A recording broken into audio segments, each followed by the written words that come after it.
Kisah Islami. Zikir di lisan, gelisah di hati. Di sebuah kota kecil, hiduplah seorang pemuda bernama Fulan. Ia dikenal oleh orang-orang sebagai pemuda yang baik. Setiap selesai sholat, lisannya hampir tak pernah lepas dari zikir. Astaghfirullah, subhanallah, alhamdulillah, Allahu Akbar. Orang-orang sering berkata, Fulan itu anak yang hatinya dekat dengan Allah. Namun hanya Fulan yang tahu bahwa di balik zikir yang sering terucap, ada perang besar yang ia sembunyikan di dalam dadanya. Zikir yang rajin, tapi hati yang gelisah. Setiap malam, setelah semua orang terlelap, Fulan sering duduk sendiri. Lisannya berzikir, namun pikirannya melayang ke hal-hal yang tidak Allah ridhoi. Ia merasa malu. Kenapa aku begini ya Allah? Bukankah aku rajin mengingatmu?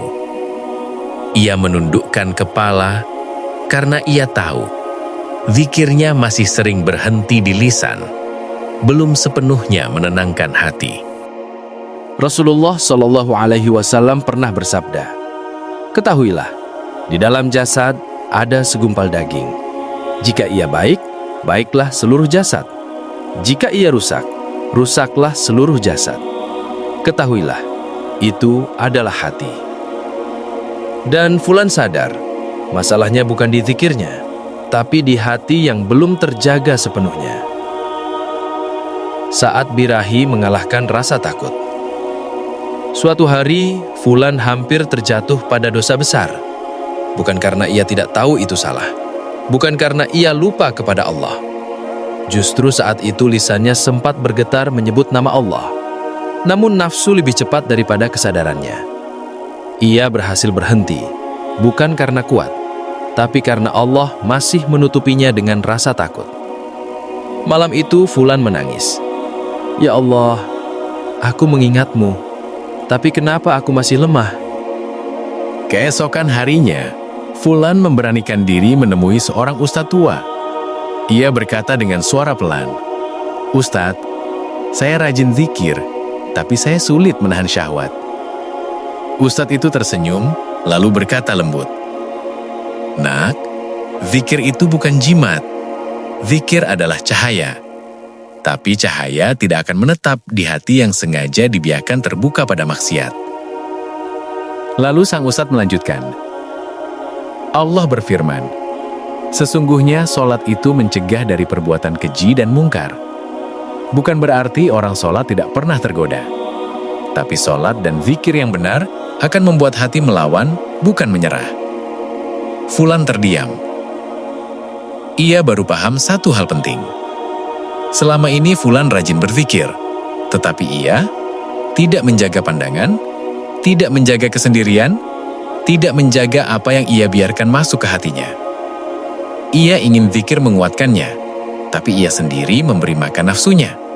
Padahal Allah sudah mengingatkan. Sesungguhnya pendengaran, penglihatan, dan hati semuanya akan dimintai pertanggungjawaban. QS Al-Isra ayat 36. Sejak hari itu, Fulan tidak berhenti berzikir. Namun ia menambah satu hal penting, menjaga pintu-pintu dosa. Ia mulai menundukkan pandangan, menghindari kesendirian yang berbahaya, memperbanyak puasa sunnah, memperpanjang sujudnya. Ketika nafsu datang, ia tidak lagi berkata, "Aku kuat." Ia berkata, "Ya Allah, aku lemah, tolong aku." Dan pelan-pelan, zikir yang dulu hanya di lisan mulai turun ke hati. Pelajaran yang bisa kita ambil. Zikir tidak pernah salah, tapi bisa tidak sampai ke hati. Zikir itu benar. Zikir itu mulia.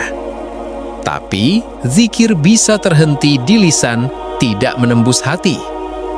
Allah berfirman, "Ingatlah, hanya dengan mengingat Allah, hati menjadi tenang.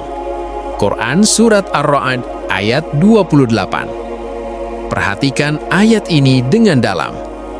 Allah tidak mengatakan lisan, Allah mengatakan hati.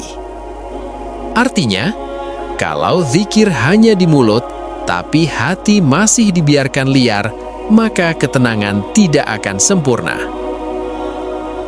Nafsu tidak hilang dengan ibadah, tapi dikendalikan dengannya. Banyak orang salah faham.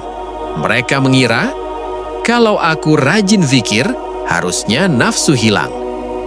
Padahal, Islam tidak pernah mengajarkan bahwa nafsu itu dihapus. Islam mengajarkan mengendalikan, bukan mematikan. Rasulullah Shallallahu Alaihi Wasallam bersabda, "Wahai para pemuda, barang siapa mampu menikah, maka menikahlah. Jika belum mampu, maka berpuasalah, karena puasa itu perisai." Hadis riwayat Bukhari dan Muslim. Perhatikan, Rasulullah Shallallahu Alaihi Wasallam tidak berkata nafsu itu dosa, tetapi nafsu yang tidak dijaga itulah yang berbahaya. Godaan tidak hilang, tapi rasa takut kepada Allah bisa mengalahkannya. Kenapa? Bukan karena ia paling kuat, bukan karena ia paling soleh, tapi karena Allah masih menaruh rasa takut di hatinya.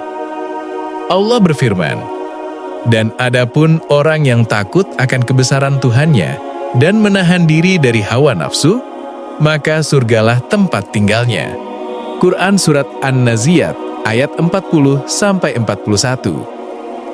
Takut kepada Allah bukan tanda lemah iman, justru tanda iman masih hidup. Orang yang benar-benar celaka adalah orang yang tidak lagi ada rasa takut.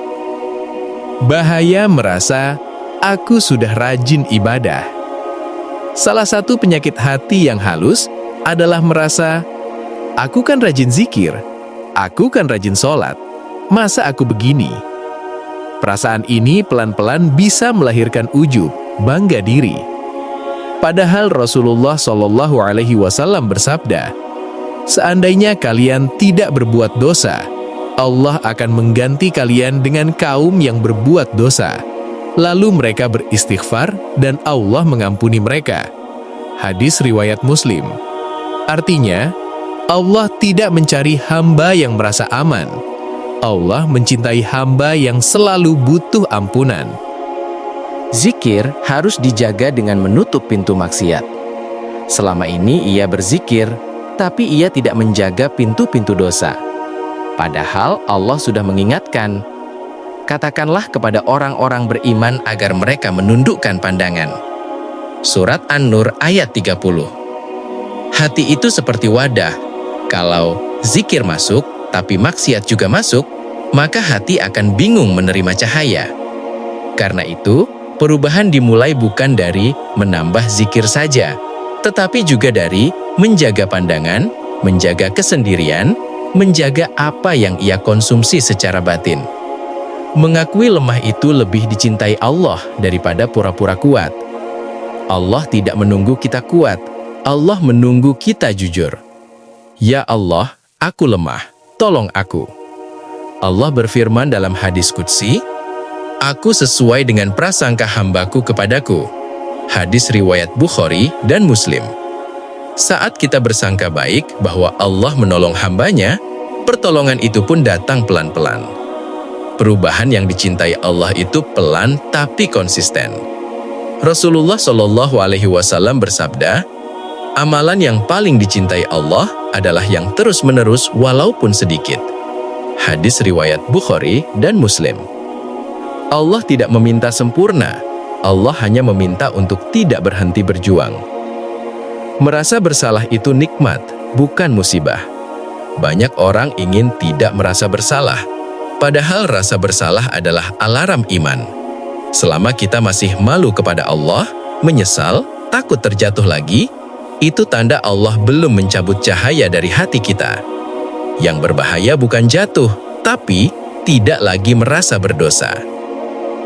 Zikir yang benar akan mengantar pada perubahan perilaku. Zikir yang benar akan membuat dosa terasa berat, membuat maksiat terasa pahit, membuat ketaatan terasa layak diperjuangkan.